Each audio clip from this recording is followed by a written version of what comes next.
Bismillahirrahmanirrahim. Assalamualaikum warahmatullahi wabarakatuh. Allohning salami, rahmati va barakati bo'lsin. Jumalaringiz muborak bo'lsin, jamoat. Hamda yaxshi xuluq sifatlari degan temaga kelib jetdik. Alhamdulillah. Yaxshi xuluqning sifatlari nindi ekan? Shularni hozir qarab ketirga tirishik. Ular alhamdulillah, u sifatlar bek ko'p. Hamına eng birinchi sifat ul da to'g'rilik. Mana musulmonlarni ayma, nisa ayirib tura, shu to'g'rilikdir, ayirib tura.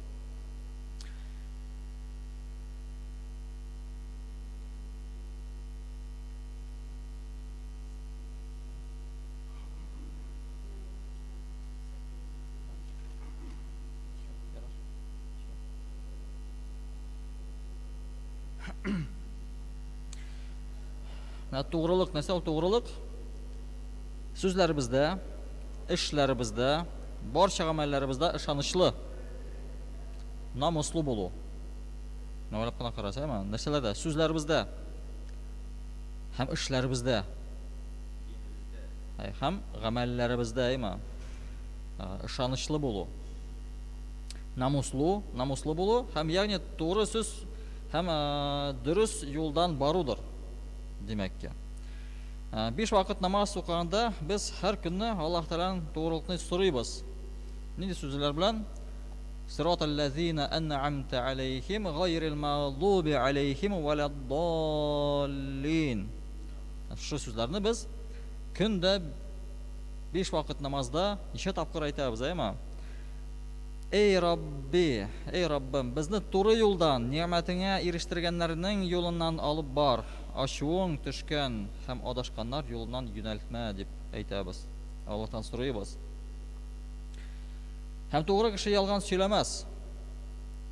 Mana qarasiz, to'g'ri biz musulmonlar, musulmonlar to'g'ri kishi ham u narsa yolg'on bir qachon da so'ylamas. Ya'ni o'zin tubayna ayta turgan harakatlar qilmagani uchun. Chunki yolg'on so'zlari aldashu ol darajani tushiradi kishining. Ol o'zin darajasini tushiradi oldigan vaqtda. Yolg'on so'ylagan vaqtda. Ham ya'ni o'zin tuban ayta turgan harakatlar qilmagani uchun kishilar orasida sharafi va darajasi bo'lar. Har kim tarafidan suyulur, ham yaxshi yoqdan esa olinur. Ya'ni shu kishini biz deb aytaymi, agar kishi aldashmasa, to'g'ri so'ylasa, nasa aytamiz ana? Mana, Onu maqtaymiz. Onu o'rnak etib ko'rsatamiz butun kishilarga. Ya'ni uning darajasini ko'taramiz. Shu kishining darajasini. Ham Alloh da shu kishining darajasini ko'tarir. Dunyoda ham oxiratda. Ham to'g'rilikni Alloh musulmonlarga farz qildi. Farz. Vojib tugul, sunnat tugul, farz.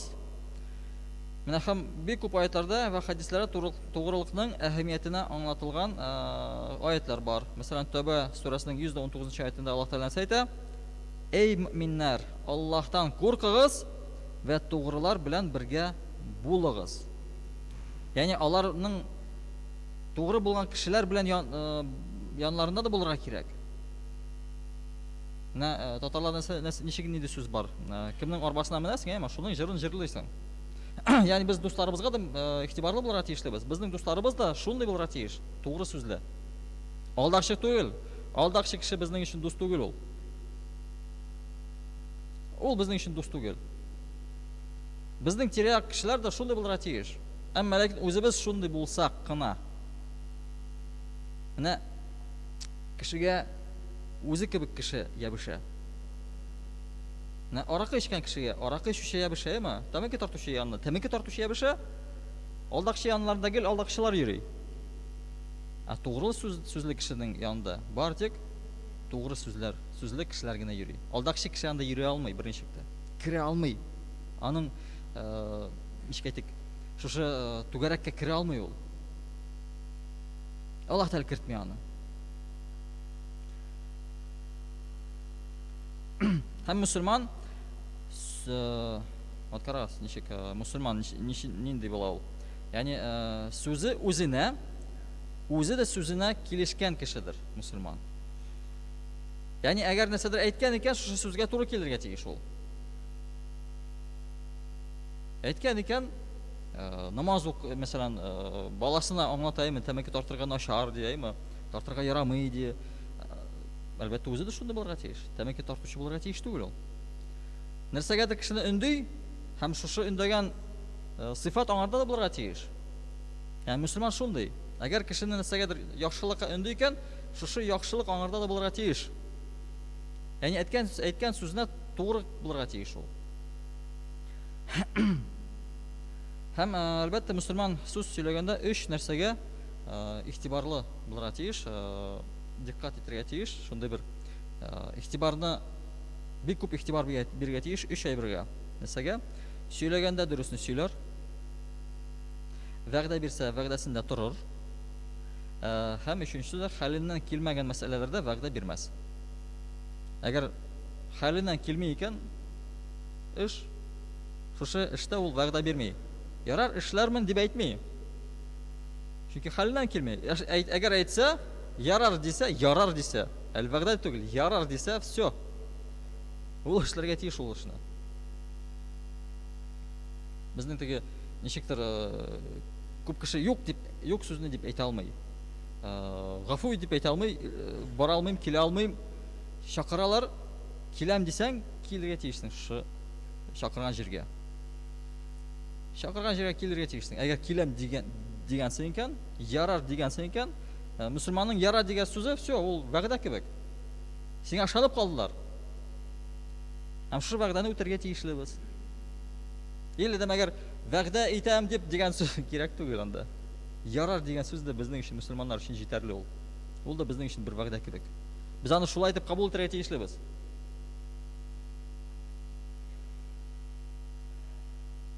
Payg'ambar sallallohu alayhi vasallam to'g'rilikqa zo'r bir ahamiyat bera. Ham musulmonlarga har yoqdan da to'g'ri bo'lirga qo'sha. Bir vaqt Payg'ambar sallallohu alayhi vasallamga bir g'arab kelib, bulay deb ayta, bulay deb so'ray. Mana ey Allohning elchisi, men bir nodon kishi. Menga dindan foydasi bo'lgan biror so'z o'rgatasizmi? deb so'ray. Ham shu vaqtda Payg'ambar sallallohu alayhi vasallam shulay degan: Allohga ishon, ham har ishingda to'g'ri bo'l. Shu sening uchun yetar dedi. O'ylab qarasiz. To'g'ri bo'lsang, tamam. Mana to'g'rilik ul shundan qarasangda payg'ambarlarga xos bo'lgan sifat. Payg'ambar to'g'ri bo'lirga tegish. Agar bir topqir bo'lsa da aldashsa, все, ul payg'ambar tugul. Alloh taolo ularni shu to'g'rilikda saqlab tura. Ham albatta to'g'rilarni Alloh da kishilarda yaratir.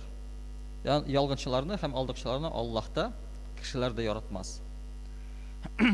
Ham Alloh taolo g'askarlar, ya'ni Ahzab surasining 70-oyatida Alloh taolo ayta: "Ey mu'minlar, Allohdan qo'rqingiz, ham suylagan vaqtda to'g'ri suylagingiz" deydi. Ham musulmon boshqa kishilarga zarar keltirmas. O'zi uchun tilagan narsani musulmon qardoshi uchun da tilar. Musulmon halal molini va aqshasini harom qarashtirmas. Oilasini ham bolalarini harom rizq qo'shatmas. Payg'ambar sallallohu alayhi vasallam bir hadisida bo'ladi: musulmonga ham umuman kishilarga zarar etgan va uni aldagan bizdan tugildir. Ya'ni musulmonlardan tugil. Agar kishiga ziyon bor ekan, ham oldi ekan, bizdan tugil dedi Payg'ambarimiz. Ham Qur'onda da Alloh taolo Kimituvchilar surasining 1 ham 3-oyatlarida ayta: Kimitib o'lchovlarga qattiq g'azab bordir. Kimitib o'lchovlarga, mana, ayman sotuv ishlarda. Olar kishilardan sotib olganda tugal ittirib o'lchab olur. Lekin sotganda kim o'lchab sotar deb. Kishi bilmas, sezmas deb bunday ishlarga hech de yaramay. Albatta kishi bilmas. Ayman aldaganni. Ammo lekin kim bile? Alloh bile. Alloh ko'ra, onu aldab bo'lmay, birinchilikda aldab bo'lmay. Ne uchun aytilar? G'adil sotuvchilarning o'rinlari Пәйгамбәрләр белән бергә булыр ди. Гадел сатучының урыны. Уйлап кана карас, ни хәтле зур дәрәҗә, әйме? Гаделлек белән эш итү. Тугрылык белән эш итү. Һәм карыйк там бер сыйфатны, ул да тырышлык. Бу да мөселманнарга хас бер сыйфат. Тырышлык. Абыйлар, сөйләшеп утырмыйк. Чөнки бөтен внимание аласыз. Бу якка бөтен внимание китә.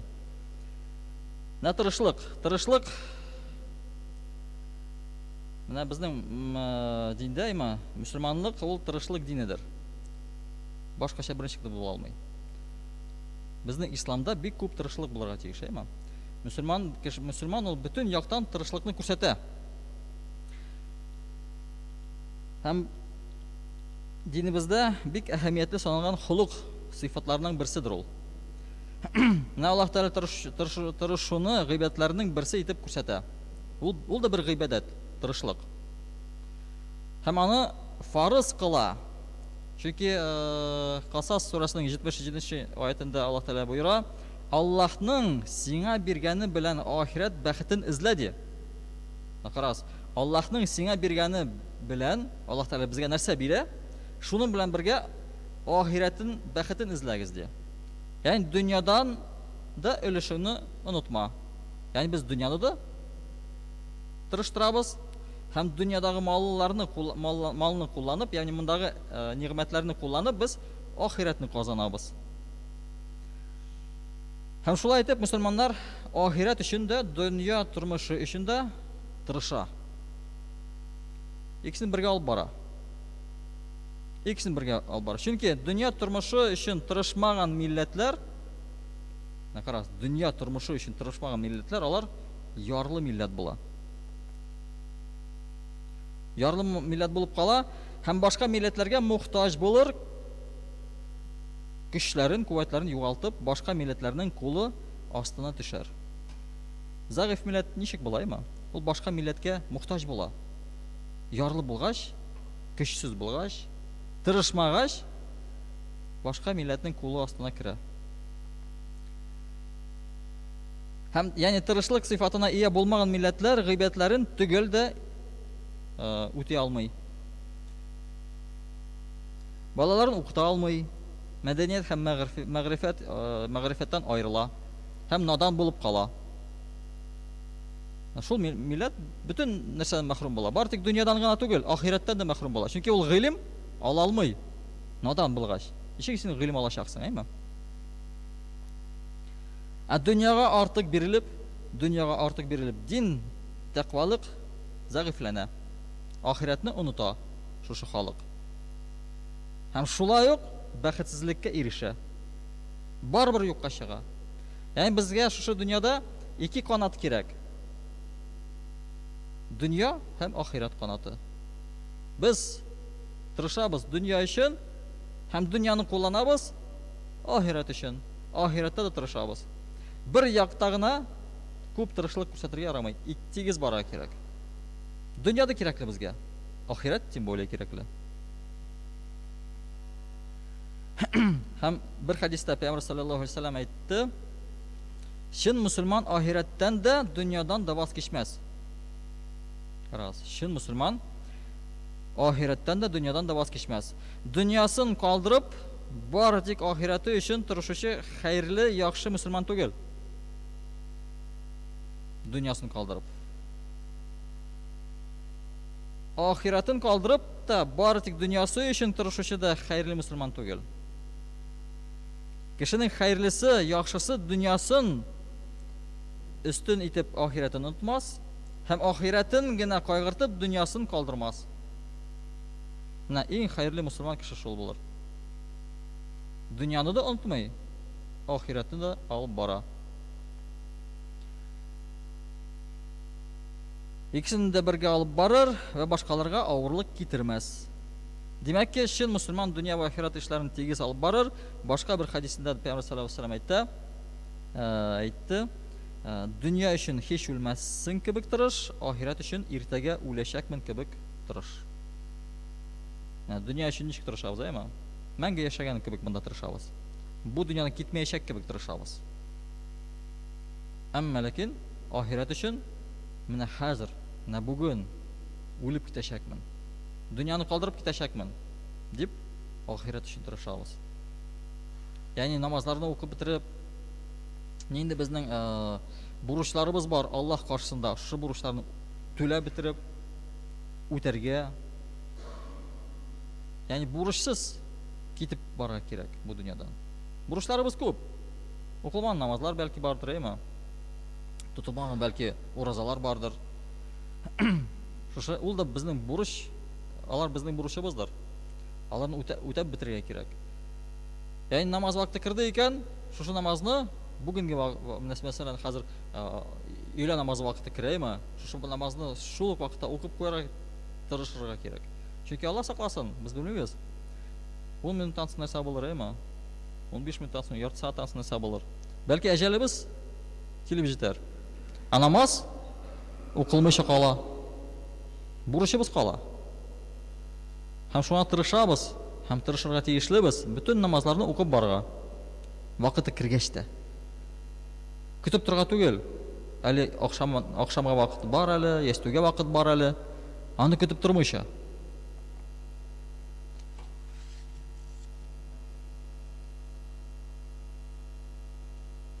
Һәм Пәйгамбәребезнең иң күп кылган дугаларының берсе, без аны бик яхшы беләбез, үзебез дә бик күп итеп аны кылабыз. Нинди дуга? Раббана атина фид дунья хасанатан ва фил ахирати хасанатан ва кина азабан нар. Һәм аның мәгънәсе нинди? Эй Раббыбыз, безгә дөньяда да, ахиратта да яхшылык ва гүзәллек бир. Һәм безне җәһәннәм утыннан сакла. Пәйгамбер саллаллаһу алейхи ва саллям бик матур дуга кылды, безгә үрнәк. Дөнья һәм ахиратны сорап, һәм җәһәннәм утыннан саклауны сорап. Һәм Пәйгамбербез бит дугада әйтмәде, миңа дөнья кирәк түгел, ахиратны гына бир дип әйтмәде, әйме? Пәйгамбербез саллаллаһу алейхи ва саллям безгә һәр вакытта матур, үрнәкле, матур дугалар калдырды безгә. Һәм шушы дуганы ул еш кылды, үзе дә кылды. Дөнья һәм ахиратны сорап, дөньяның бәхетен һәм ахиратның бәхетен сорап. Һәм әлбәттә без дә Пәйгамберебезнең өммәтеннән булган өчен шушы ул калдырган дугаларын без дә кулланабыз. Сорыйбыз.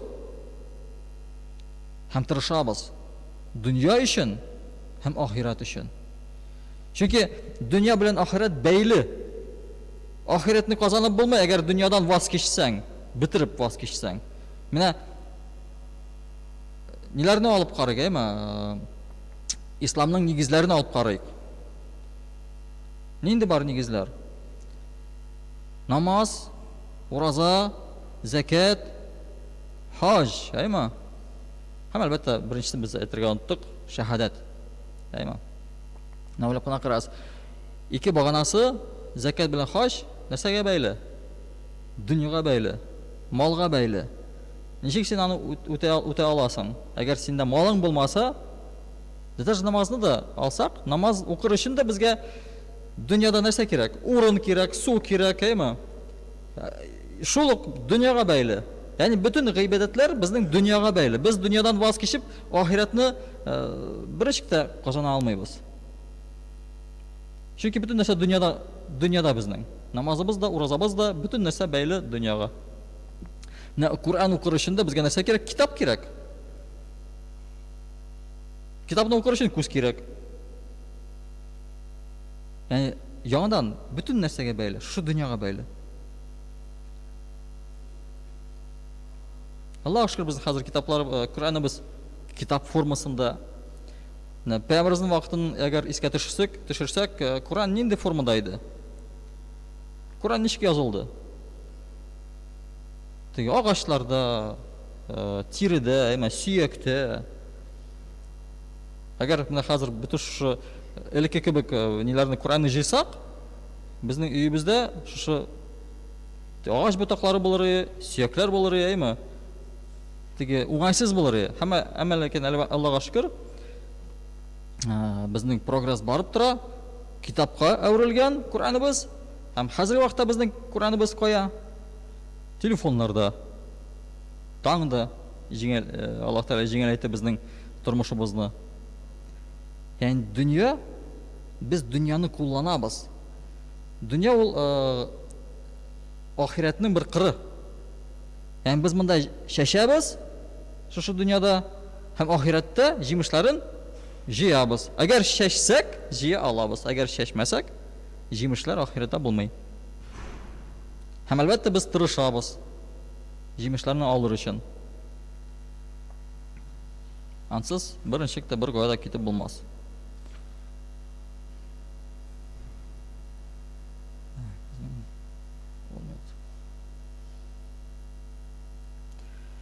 Һәм бер хадистә Пәйгамбәр саллаллаһу алейхи ва саллям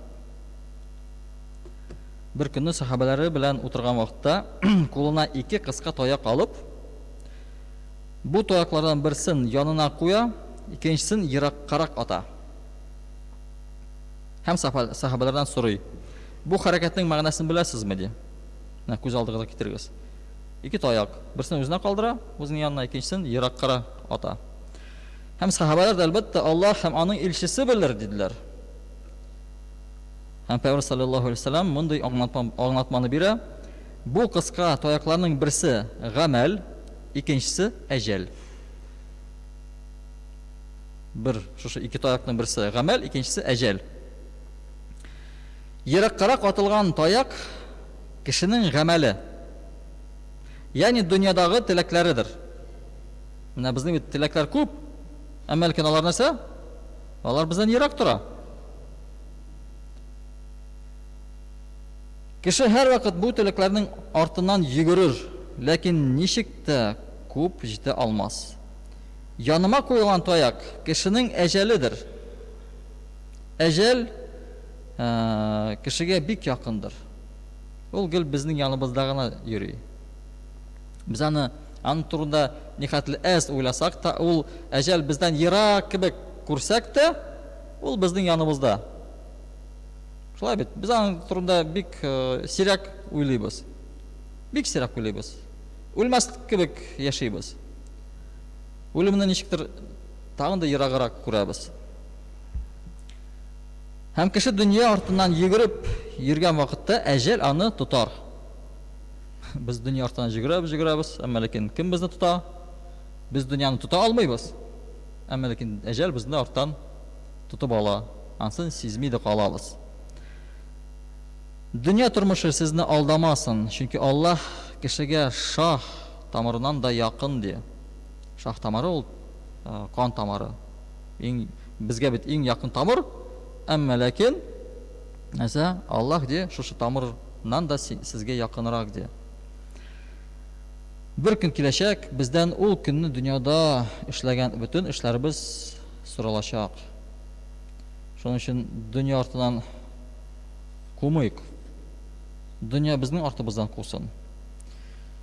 Дөнья артыннан куган сайын ул бездән кача. Әмма ләкин кеше дөньядан качса, ягъни кача дигәндә ваз кичмәс. Әмма ләкин аңа бәйләнмәс. Дөньядан качса, дөнья аның артыннан җигерә башлый.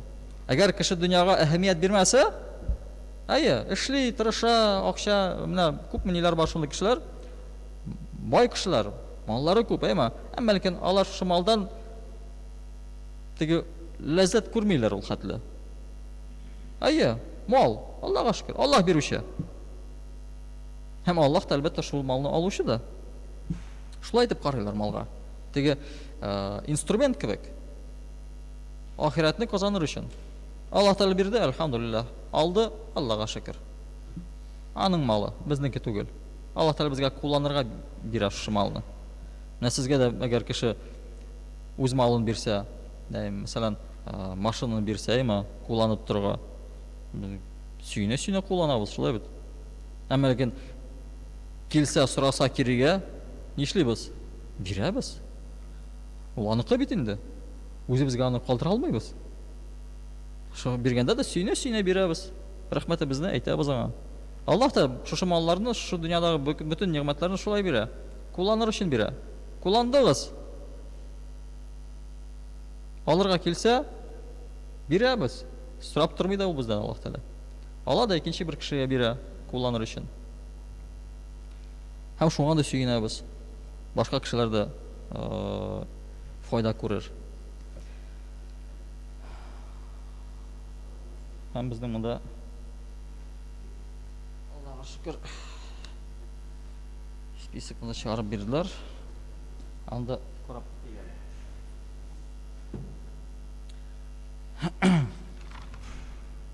күрәсезме, монда безнең мәдрәсәбез төзелеп бара, Аллаһка шөкер. Стеналар менеп бара. Теге эшкә чыккан сайын карыйсың, сөенәсең, стеналар менә, иншалла мәдрәсәбез төзелеп бара. Әлхәмдүлилләһ, әлбәттә, сезнең ярдәме белән төзелә ул, Аллаһның әлбәттә әмере белән төзелә. Әгәр Аллаһның әмере булмаса иде, ул да төзелмәс иде. Аллаһның насыйбы булмаса, бер кирпичтән да салынмас иде. Әмма ләкин кешенең тырышлыгы белән Аллаһ Тәгалә насыйпны бирә. Башта тырышлык кирәк. Менә без үттегәме тырышлык. Тырышлык булса гына нәтиҗәгә барып җитәргә була. Аллаһ Тәгалә юлларны ача башлый. Һәм Аллаһка шөкер, безнең кардәшләребез, безнең монда мәчеткә йөргән кешеләребез тырышлыкны күрсәтә, ярдәмне күрсәтә, кемдер акчалата, кемдер үзенең хезмәте белән. Һәм әлхәмдүлилләһ, Аллаһ Тәгалә иншаллаһ безгә насыйп итәр шушы мәдрәсәдә дәресләр биргә, анда үзебезнең балаларыбызны, оныкларыбызны укытырга. Ул мәдрәсә безгә бик кирәкле, үзебезгә бик кирәкле, чөнки безнең балаларыбыз үсә. Кая аларга дин гыйлемне биргә була? Шушы мәдрәсәләрдә. Шулай бит.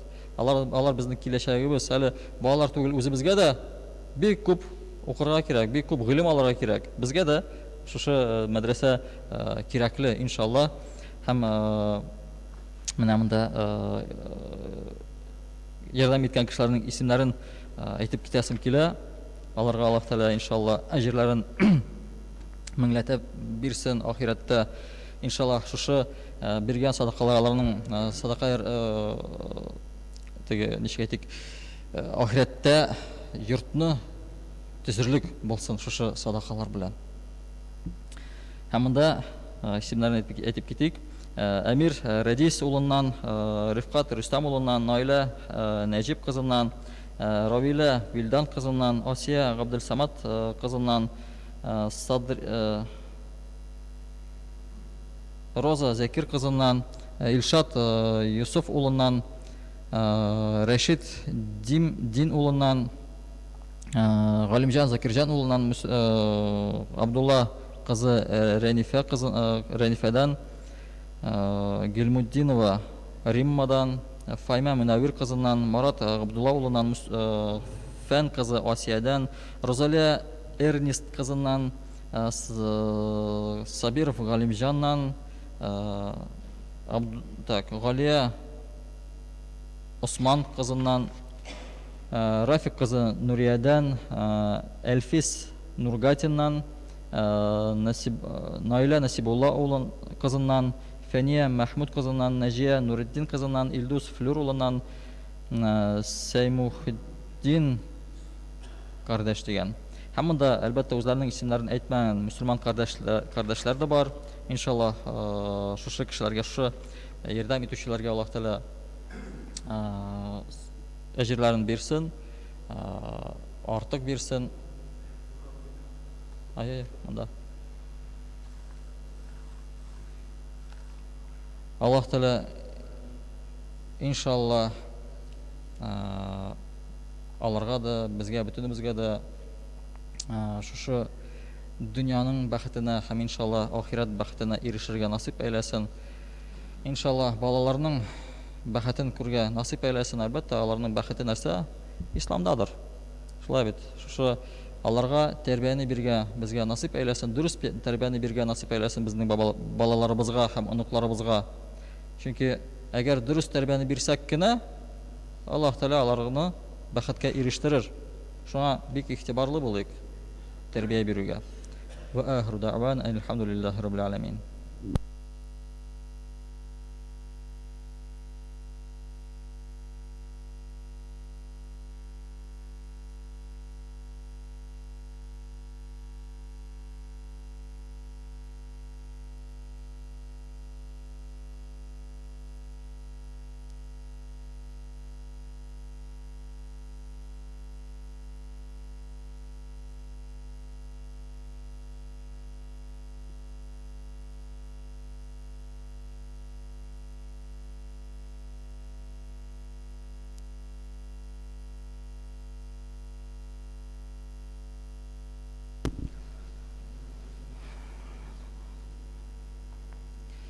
الله أكبر الله أكبر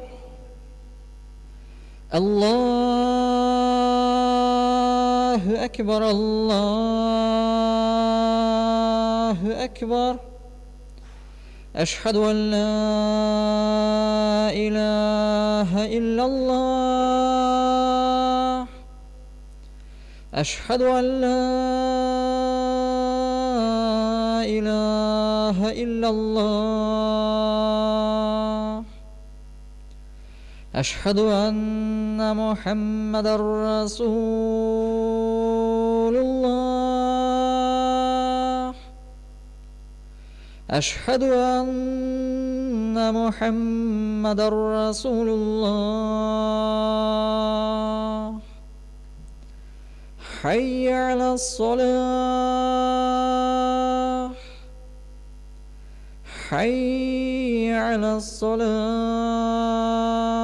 الصلاة حي على الفلاح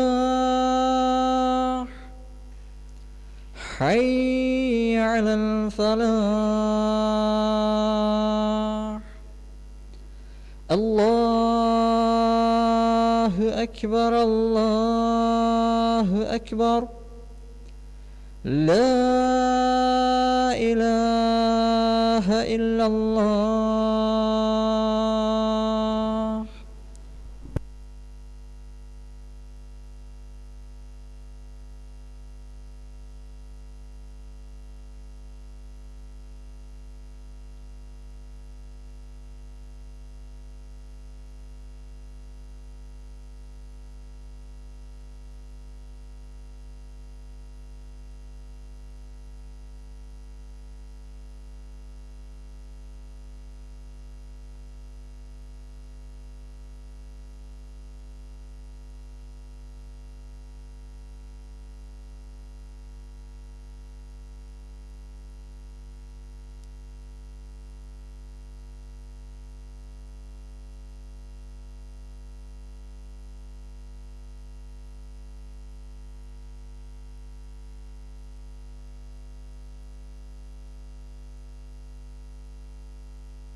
إن الحمد لله نحمده ونستعينه ونستغفره ونؤمن به ونتوكل عليه ونعوذ بالله من شرور أنفسنا ومن سيئات أعمالنا من يهده الله فلا مضل له ومن يضلل فلا هادي له أشهد أن لا إله إلا الله وحده لا شريك له وأشهد أن محمدا عبده ورسوله صلى الله عليه وعلى آله وأصحابه ومن تبعهم بإحسان إلى يوم الدين يا أيها الذين آمنوا اتقوا الله حق تقاته ولا تموتن إلا وأنتم مسلمون رب اشرح لي صدري ويسر لي أمري واحلل عقدة من لساني يفقه قولي Haqiqatda Allah subhanahu wa ta'ala barham süykli Peygamberimiz Muhammed Mustafa aleyhissalatu vesselam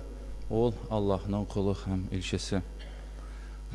Muhterem cemaat, her bir kişinin gündelik ihtiyaçları var. Şulay bir. Ol ihtiyaçlar rızıktan alıp, kiyimden alıp, yaşaw urunu bilen, yaşaw urunu meselesi bilen bite şulay bit. Şuna göre de bir eğer de biz bugünkü günni qarasak, umumen mal meselesine, şulay yaşaw urunu meselesine bugünkü günde zor problemi var. Yaş ailelerge yaşaw urunu kerek. Hem elbette yaşlar qaydan üzerine fatir alsınlar, qaydan üzerine yurt alsınlar. Çünkü bugünkü günde ol fatirlar da, ol yurtlar da bik kıymetli. Şulay bit. Belki alarının себестоимости zira zor tugildir, lakin ana bizlerge elbette zor beyge satalar. Abit yaşarga qaydadır kerek, şuna göre de indi köpkene yaşlar, köpkene kişiler fatirini alır için, fatirli bulur için ipotekalarga, kreditlarga kireler. Biz bit bilemiz, ol ipotekalarının, kreditlarının hükümün şulay bit. Hem inşallah söz bugün şol ağır günah turunda bulaşa muhterem cemaat. Ne kızganış bugünkü günde bütün dünya şuna beylengen. Bugünkü günde bütün bank sisteması, ekonomik sisteması şuna beylengen. Şulay bit. Bugünkü günde bu alga kitken bu motor dünyada kızganış ki köpkene devletler hatta şuşu usulsuz, ribasız yaşay almıyorlar. Şuşu riba sebeple de eğer de biz qarasak bugün de köpkene bay bulmagan devletler bugünkü günde fakirlikte. Çünkü ol devletlerden işi gitip bitirdiler, şunday halga düşürdüler. Bay devlet, başka devletler alar kreditka batırıp, kreditlerini berip, tigiler elbette indi ol borçunu qaytara almay, şulay bir şol sebeple de kızganış bugünkü günde köpkene halklar mena şunday kabalada yaşayıp yata, şulay bir. Abit Allah Rabbimiz Subhanahu ve Teala Kur'an'da bir jirde gene tugul köp jirde anın turunda ayta, riba turunda. Mesela Bakara suresinin 275. ayetinde anın turunda ayta Estağfirullah ellezine yekulûner riba alar di riba aşılar, ribaşılar turunda ayta alar riba akşasını aşılar, procent akşasını aşılar şu yaşlılar diye ayta hem la yekumûne illa kema yekumûllezine يَتَخَبَّتُهُ الشَّيْطَانُ مِنَ الْمَسِّ Hamalar di turguzulur. Ol kişiler, riba aşağın kişiler turguzulur. Nişi gitip digi turguzulurlar. Kimler kebek, kimge şeytan qağılgan. Şeytan qağılgan degen söz indi kıyık mıyık. Mana kim bola bet şunday kişiler digi. Şeytan qağılgan deb atala. Mesela. Şik deb aytayım indi ana mana. Şeytan qağılıp ул ширли башлый. яки башка төрле зәхмәтләр тия. Менә зәхмәт тию дип әйтсәк, иншалла аңлашылыр. Шуның кебек алар да тургызалар һәм алар да әйттеләр, әйтте Аллаһ Раббыбыз, «Зәлика бианнахум қалу иннамал бай'у мислур риба». Алар әйттеләр, сату алу, алыш бириш, ул да нәрсә кебек ди, яни риба ул сату алу кебек. Шуның кебек. Алыш бириш кебек, яни риба. Ләкин Аллаһ Раббыбыз әйтә аның турында, «Ва ахаллаллаху ал-бай'a ва харрама ар-риба». Ләкин Аллаһ сату алуны халал итте дип әйтте һәм рибаны харам итте.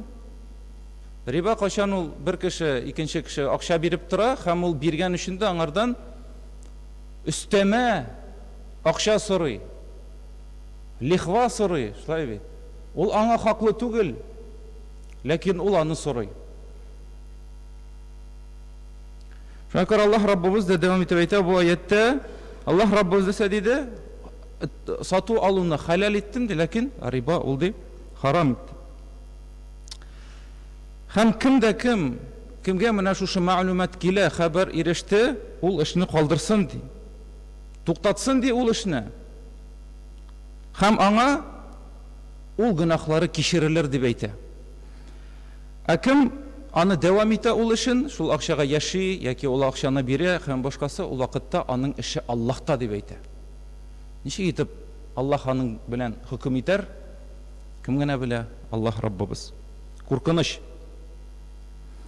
Кем әйтә Аллаһ Раббыбыз шушы гамәлгә кире кайта, ул вакытта алар җәһәннәм әһелләре булачак дип әйтә. Һәм анда мәңге булачаклар ди. Мәңгелек белән куркыта, беләсезме? Бәлки буладыр, миллиард еллар янырга ул җәһәннәмдә. Ләкин ахырдан да барыбер дә чыгарга, шулай бит. Хәзрәт Абу Бәкр радиллаһу анһу әйтте, әле яхшы булачак андый кешегә дә диде. Мәңге җәһәннәмдә булмаган, ләкин мәңгелек анда юн, Алла сакласын. Шуңа күрә дә рибага кагыла нинди мәсьәләләр, шул процентка акча бирү, яки алу, шулай бит. Кредит бирү, кредит мәсьәләләре җәмәгать, ул мәсьәләләргә керә, шулай куркыныч. Алу, бирү, шулай бит, займнар, ниләр бөтенесе дә. Нәбигәрәк тә бүгенге көндә белмим, ул бөтен җирдә микән шулай, менә бездә бөтен җирдә нәрсәләр бар, займнар, шулай бит, займнар бар. Һәм кайбер кешеләр кызганыч ки, юк кына әйберне алыр өчен ул займга барып, шушы рибаны анасын алалар, эшлиләр, шушы рибага чумалар, кызганыч ки. Шуңа күрә безнең дә вазифабыз үзебезнең туганнарыбызга, якыннарыбызга аны җәмәгать аңлату. Чөнки без дә бөтенебез дә үзебезнең туганнар арасында аларга җибәрелгән, булай әйтим инде, пәйгамбәрләр кебек, шулай бит. Безнең вазифабыз аларга динебезне аңлату, чөнки алар белмиләр. Әле үзебез дә күп нәрсәне белми идек, шулай бит. Ул бүгенге көндә ул рибага чуммаган, рибаны алмаган, кагылмаган кеше дә юктыр әле, Аллаһу алем, шулай бит. Ул бик куркыныч нәрсә. Ул җиңел генә күренә. Сату алу кебек күренә, җиңел ул. Ләкин ул шайтан күзне буйый безгә. Ләкин ул харам. Аллаһ Раббыбыз әйтә, ашамагыз ди. Ул харам, ул ашау гына аны түгел. Рибага алынган киемне дә кию. Яки ул мал өстендә бару, шулай бит. Бөтенесе дә шулда керә, җәмәгать. Шуңа күрә ашау гына түгел, яни бөтен шуның белән кагылган, шушы малга алынган, ителгән әйберләрдә, алар мөхтәрәм җәмәгать, бөтенесе дә харам, шулай бит. Һәм бу мәсьәләдә без беләбез, бит бу гөнаһны мөселманнар да кызганыч ки үти, ләкин Аллаһ Раббыбыз әйтте, мәңге булачаклар диде. Алимнәребез бу мәсьәләне аңлаттылар, ләкин әлбәттә иманлы бәндә мәңгелек җәһәннәмдә янмас, шулай бит. Ләкин бу аятта Аллаһ Раббыбыз мәңге диде ни өчен? Алимнәр аны аңлаталар. Бик узак булачаклар. Бик узак. Шуны аңлата, яни. Бик узак. Ул бик узак качан? Күпме булыр? Аллаһ кына белә.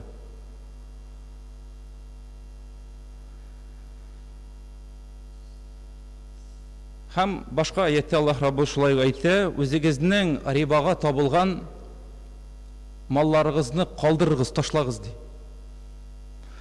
Һәм минем шундый соравым туды. Мин менә нәрсә эшләргә? Мәсәлән, Аллаһ Раббыбыз алдан әйтелгән Бакара сүрәсе аятында әйтте, бүген сезгә ул мәгълүмат, информация иреште, сез аны калдырыгыз диде. Шулай бит. Ә менә ни эшләргә, шул яшьләргә кемнәр, безнең кардәшләребезгә дип әйтергә кирәк, кемнәр бүгенге көндә, мәсәлән, ул ипотеканы түләп бара. Нәрсә эшләргә? Алар бит Аллаһ Раббыбыз сүзенә ияреп, аны калдырырга тиешле, шулай бит. Калдырырга тиешле, ул фатирдан чыгарга тиешле. Асылда шулай бит.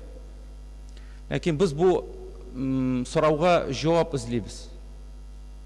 Иншалла, әгәр дә ныклы җавап тапкач, иншалла сезгә дә ирештермен. Ләкин белгән кешеләрдән сорыйм, эзләнәм, әйтүе авыр. Чөнки галимнәр дә бу мәсьәләне җиңел генә әйтә алмый. Чөнки һәрбер кешенең үзенең нәрсәсе бар, ситуациясе бар. Чөнки кайчакта кеше хәлле кеше була торып та, мәсәлән, рибага керә. Яки шундый ситуация булырга мөмкин, кешенең башка яшәрлек урыны юк, мәсәлән, төрле Аллаһ үзе белүче, төрле хәл булырга мөмкин, шулай бит.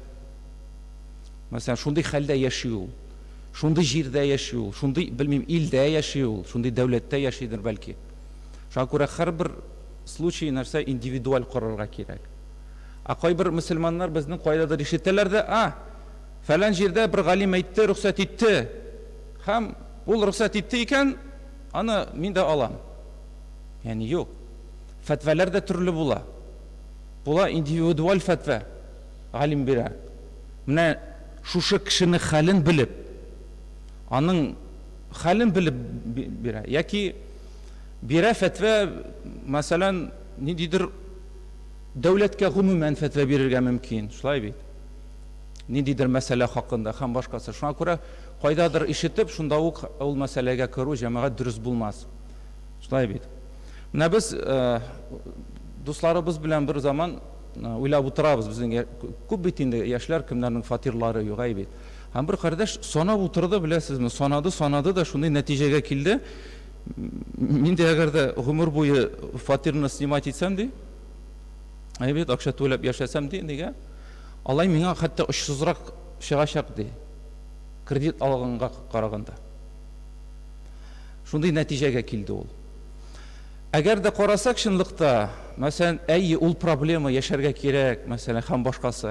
Мин фатир турында әйтәм, мин машиналарны, ниләрне, бытовой техниканы карамыйм да, чөнки ансыз да яшәргә була гомумән. Шулай бит, машинасыз да йөрергә була, һәм башкасы транспорттан йөри. Ләкин яшәү мәсьәләсенә килгәндә дә шулай ансыз да яшәргә була. Һәм кеше мөселман иң элек уйларга тиешле. Ничек мин аның өчен кыямәт көнендә Раббым каршында җавап бирәчәкмен, шулай бит. Шуңа күрә дә хәерлерәк әлбәттә гомер буе әйтәм бит, кеше фатирында яшәргә. Ниндидер бер ярым җимерек бәлки өйдә яшәргә хәерлерәктер. Нәрсәгә караганда кыямәт көнне Аллаһ каршына басып, менә шундый авыр хәлдә булганга караганда. Шуңа күрә һәрбер кеше инде моны үзе нәрсә аңларга тиешле. Аллаһ Раббыбыз ачыктан-ачык әйтте аятләрдә, без инде аны җәмәгать кабул итәргә тиешле, шулай бит. Һәм Аллаһ Раббыбыз шулай әйтте, Аллаһ Раббыбыз андый кешеләргә, риба белән кайнашкан кешеләргә, алар белән сугыш башлады дип әйтә. Һәм Аллаһның Расулы да алар белән нәрсә? Аларга каршы сугыш башлады, алар белән көрәшә дип әйтә. Шуңа күрә менә ул кешеләрнең хөкеме менә шундый җәмәгать. Бик куркыныч. Шулай ук Расулуллаһ алейхиссалату вассалам әйтте, харам, ризык ашаган, харам белән яшәгән тән җәһәннәмгә якынрак, бик якын дип әйтә. Без беләбез, шулай Расулуллаһ алейхиссаламның сүзләре бар, хәләл ачык, ачыктан ачык, билгеле, мәгълүм, һәм харам да ачыктан ачык. Аны аңлыйсың, беләсең. Һәм аның икесе арасында шикле әйбер бар дип әйтә. Аның хәләл белән харам арасында шикле әйбер бар дип әйтә. Шуңа күрә кем ул шикле әйбердән ярак тора, ул ди үзенең динен дип әйтә, һәм намусын саклады дип әйтә. кем шикле әйбергә омтылды, ул вакытта ул үзен гаиләсе белән һәлакәткә ирештерде ди. Шуңа күрә җәмәгать менә бу Пәйгамбәребезнең алейһиссалату вассалам сүзләре. Шуңа күрә бөтен шикле әйберләрдән әлбәттә без ярак булырга тиешбез. Бит шулай ук Расулуллаһ алейһиссалам әйтте, шундый кешеләр бар диде, алар ди Аллаһның малын алалар дип әйтә. Аллаһның малын алалар дип әйтә. Ягъни алимнәребез әйттеләр, бу ди Аллаһның малы, ул да харам булган мал. Ул ди Аллаһның малы. Аны Аллаһ Раббыбыз кулланырга, алырга тыйды, шулай бит. Һәм бу гомумән бүтән мал Аллаһныкы, ләкин бу аерым мал. Аңардан алу харам, һәм без алабыз аны тик кайсысының гына хәләл малдан гына, ягъни. Кайсысы ачыктан ачык безгә мәгълүм, билгеләнелгән. Аны кем күрсәтә? Аллаһ Раббыбыз үзе, шулай бит. Һәм җәһәннәм утына килгәндә дә, мөхтәрәм җәмәгать, җәһәннәм уты ул бик куркыныч нәрсә. Аның иң җиңел газабы, без беләбез, 2 аяк киеме, 2 башмак булачак. Һәм кешене шунда кидерер, кеше шул башмакларны киер, һәм исселектән, кызулыктан аның баш мие кайнар. Бу иң җиңел газап санала гомумән. Ләкин бар бит күп төрле башка төрле газаплар. Шуңа күрә ул җәһәннәм газаплары турында да онытырга кирәк түгел. Без күбрәк әлбәттә яратабыз җәннәт турында укырга, шулай бит. Җәннәт турында ишетергә телибез. Кулакка шундый хуш килә, машалла. Ләкин җәһәннәм турында да белү кирәктер. Үзебезне куркыту кирәк. Әлбәттә куркытканны яратмыйлар, ләкин нишлисең? Күкләрдә генә очып йөреп булмый бит, шулай бит. Расулуллаһ алейһиссалату вассалам әйтте, шундый килер бер заман, кешеләр хәләл белән харамны аермаслар диде. Менә кызганыч ки, бүгенге көн шундый заманадыр, шулай бит. Бүгенге көндә кешеләр артык карамыйлар, ягъни. Ул мәсьәлә, проблема бар, әлбәттә. Нәрсә ашый ул ди, нәрсә кия, нинди малга яши, ул мәсьәләне кешеләр ди карамаслар дип әйтә. Һәм шулай бер куркыныч хадистә Аллаһның Иса алейһиссалам әйтте, бер ди харам юл белән табылган дирхам диде. Дирхам ул ди 30 зинага караганда да куркынычрак ди. 30 тапкыр зина кылуга караганда да бер дирхам әле ул алтында түгел. Алтын нәрсә була? Динар була, шулай бит. Ул көмеш. Бүгенге көн нәрсә? 5 сумлык, 10 сумлык акча кебек, шулай бит. Шул акча кирсә 30 зинага караганда да нәрсә? Әшәкерәк дип әйтә гына, субханаллах. Башка хадистә әйтә, рибаның дип әйтә, ул төрле риваятларда төрлечә килә, 72 дип әйтә, башка риваятта 73 рибаның түрі бар ди. Рибаның 72-73 түрі бар дип әйтә. Ягъни бер дә түгел, 2 дә түгел, шулай 73, ул бик күп.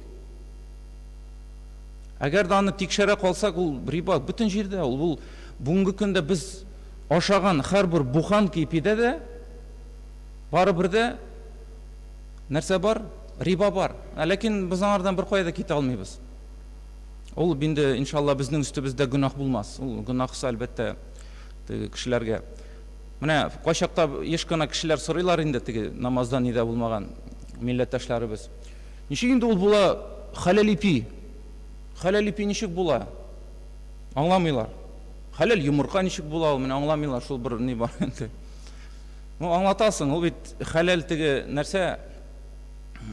нәрсәдән булырга мөмкин. Мәсәлән, күп төрле сәбәпле хәләл. Шулай бит. Шуның берсе дә кеше, мәсәлән, ул тавыкларны алган рибасыз.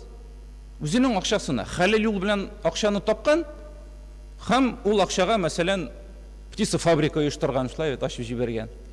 Булырга мөмкин бит инде шулай. Мәсәлән, яки ипи пешерә, үзенең хәләл акчасына, һәм ул аны әйтә, менә хәләл, шулай бит. Мәсәлән, бер мисал. Шуңа күрә кешеләргә теге аңлатырга кирәк. Алайса кайчакта беләсезме, көлә дә башладылар ачыктан-ачык кызганычки. Көлә башлыйлар ул хәлләр нидән. Шуңа күрә безнең вазифабыз аны аңлату нәрсә икәнен, шулай бит. Авылларга карасаң, менә авылларда бөтенләй белмиләр хәләлне. Нәрсә хәләл белмиләр. Ишеткәннәре бар, беләсезме, теге күргәнебез бар. Авылларда бик хәл мөшкилле. Һәм шулай ук Расулуллаһ алейһиссалату вассалам әйтте, үзенең хадисендә 73 төрле, 72 төрле риба бар дип әйтә, һәм аның иң җиңел формасы дип әйтә, иң җиңел формасы аның үзенең әниең белән зина кылу кебек ди. Үз анаң белән зина кылу кебек, я. Бу акылга да сыерлык әйбер түгел, Алла сакласын. Бу рибаның иң җиңел формасы, Алла сакласын. Ма шуңа тиң дип әйтә. Шулай бит. Шулай ук Расулуллаһ алейһиссалам әйтте, Аллаһ ди 4 төркем кешене ди, 4 төрле кешене җәннәтенә кертмәскә хакы бар дип әйтә. Ул аларны теләсә әгәр дә кертми ди. Һәм беренчесе ул да сәрхуш, алкоголик. Теге бу мәсьәләгә дә җиңел карыйбыз, шулай бит. Эчәме, эчә. Ташлар әле дибез, шулай бит. Шулай бит инде. Кызганыч ки, арада да нидә дә бар, алар туганнар, кемнәр арасында да. Ташлар әле җиңел карыйбыз, ләкин ул хадисләр күп. Бихисап. Җәннәтнең исен дә сизмәс дип әйтә алар турында. Кемнәр? Чөнки алкоголь бу мәсьәләдә беләсезме пот кебек. Ул аны ташлый алмый. Аның поты бар, бутылка. Әйбет, менә бутылкасы бар, ул аны ташлый алмый. Ул аңа багланган. Ул аның өчен яши, ул аны ярата. Аллаһ Раббыбыз йөрәкне күрә бит. Ди. Куркыныч нәрсә. Икенче төр кеше ул да рибачы. Кем риба акчасын ашый дип әйтә. Икенче кеше. Җәннәткә Аллаһ Раббыбыз аны кертмәскә мөмкин. Өченчесе дә ул да хаксызга ятим баласын ашаучы дип әйтә. Ятимнең малыннан ашаучы. Ул элек кенә түгел, ул бүгенге көндә дә кызганычки бар. Ул бик куркыныч нәрсә, ул сынау, шулай бит кешеләр өчен. Һәм дүртенче төркем кеше ул да үзенең әти-әниләренә карата начар муамәлә күрсәтүче бала. Кем үзенең әти-әнисен кыерсыта, җәбер зулым итә, бу дүртенче төркем менә шушы кешеләр дип әйтә. Менә 4 төркем кеше.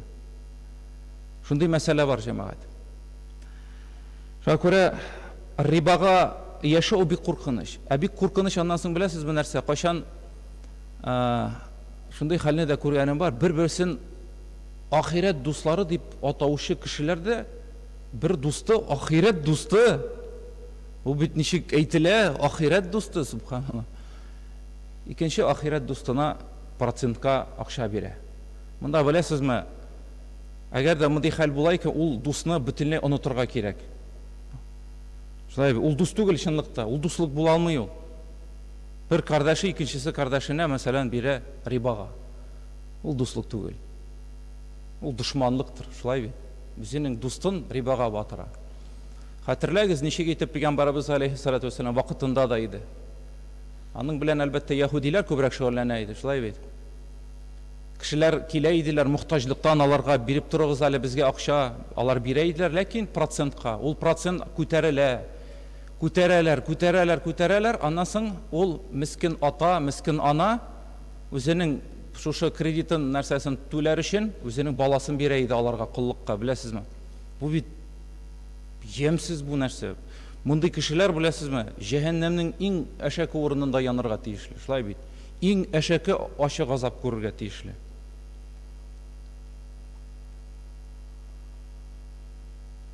Риба алар бик күп төрле. Мәсәлән, аннан соң бер мисал китерәсем килә. Мәсәлән, ул безнең арабызда да булырга мөмкин. Мәсәлән, ике кардәш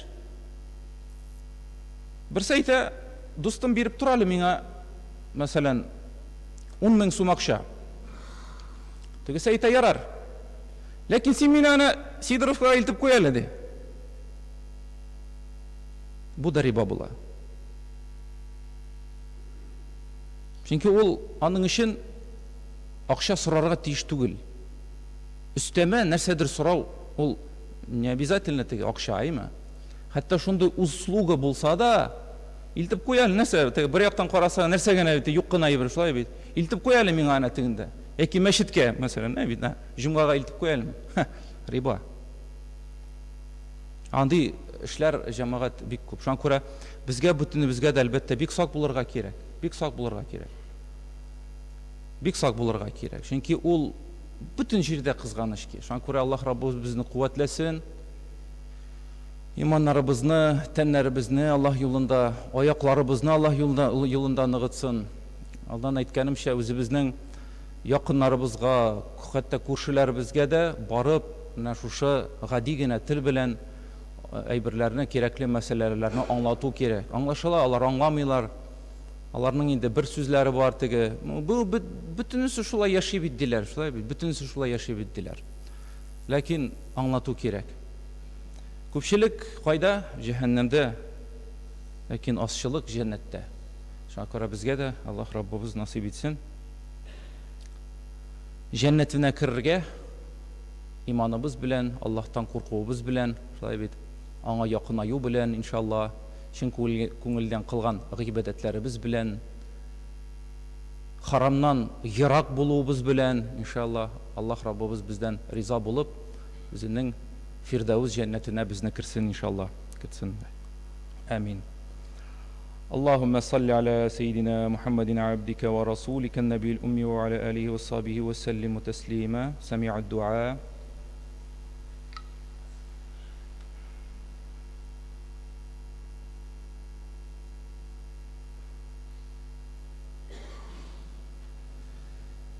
اللهم صل على محمد وعلى ال محمد كما صليت على ابراهيم وعلى ال ابراهيم انك حميد مجيد. اللهم بارك على ال محمد وعلى ال محمد كما باركت على ابراهيم وعلى ال ابراهيم انك حميد مجيد. ان الله وملائكته يصلون على النبي يا ايها الذين امنوا صلوا عليه وسلموا تسليما واقيموا الصلاه.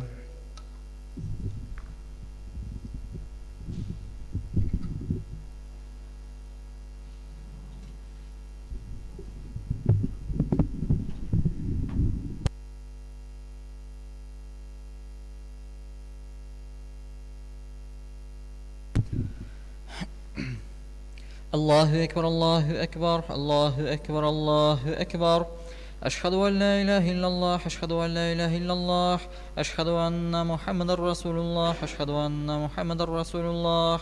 حي على الصلاة حي على الصلاة حي على الفلاح حي على الفلاح. قد قامت الصلاة قد قامت الصلاة. الله أكبر الله أكبر. لا إله إلا الله.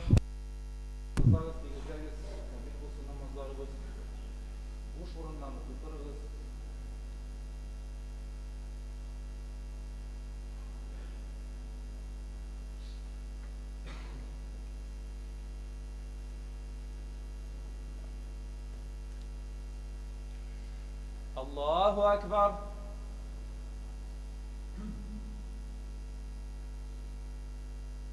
الحمد لله رب العالمين الرحمن الرحيم مالك يوم الدين إياك نعبد وإياك نستعين اهدنا الصراط المستقيم صراط الذين أنعمت عليهم غير المغضوب عليهم ولا الضالين.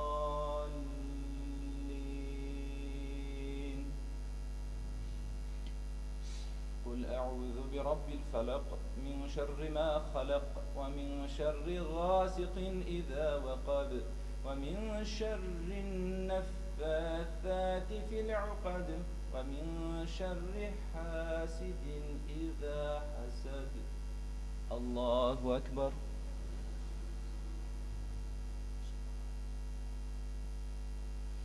سمع الله لمن حمده.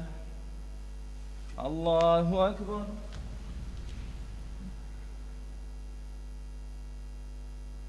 الله أكبر الله أكبر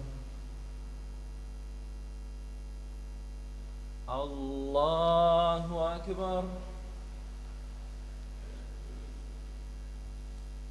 الحمد لله رب العالمين الرحمن الرحيم مالك يوم الدين.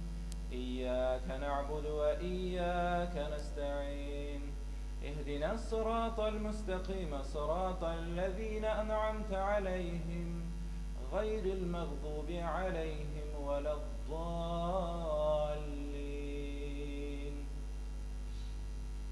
قل أعوذ برب الناس ملك الناس إله الناس من شر الوسواس الخناس الذي يوسوس في صدور الناس من الجنة والناس. الله أكبر.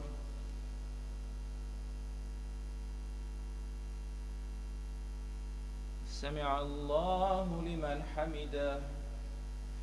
الله أكبر.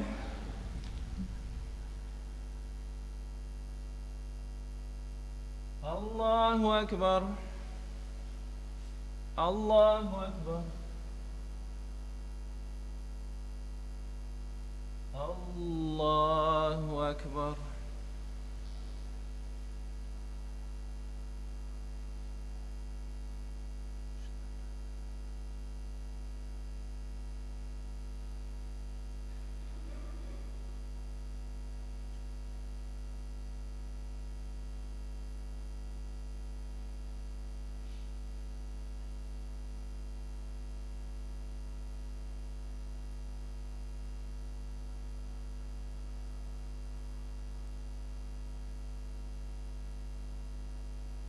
السلام عليكم ورحمة الله.